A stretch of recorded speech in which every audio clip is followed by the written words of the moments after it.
ماں اولاد کے سامنے ہمیشہ ہی ہار جاتی ہے۔ وہ اولاد کے سامنے جیت سکتی، وہ نہیں جیت سکتی نا۔ شفقت ایسی ہے، عورتیں مزاج کے لحاظ سے اللہ تعالیٰ نے نرمی دی ہوتی، اس کو عیب نہ جانا جائے۔ میرا بیٹا ایک دن گھر میں کچھ پکا ہوا تھا، اس کی اماں کہنے لگی کھانا کھاؤ، کہندا ہے میں نہیں کھانا۔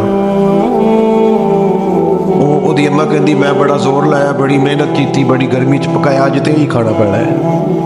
کہنے لگا میں نہیں کھانا، میں آرام سے کھانا کھا رہا ہوں۔ اب وہ ماں بیٹا بحث کر رہے ہیں۔ تھوڑی دیر گزر گئی تو مینوں کہندی تسی کیوں نہیں بول دے؟ میں کہا مینوں پتہ ہے کنے جیتنا ہے، تھوڑی دیر بعد کھلو جو، مجھے پتہ ہے کنے جیتنا ہے۔ وہ بچہ اٹھ کے اندر چلا گیا، کہنے لگا میں نہیں کھانا، تسی کھاؤ۔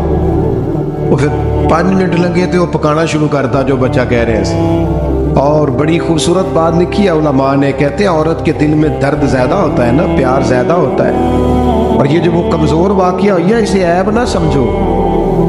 اسی لیے تو اللہ نے بچے کو پالنے کا ذمہ اس کا لگایا ہے کہ وہ شفقت زیادہ رکھتی ہے، محبت زیادہ رکھتی ہے، درد دل زیادہ رکھتی ہے۔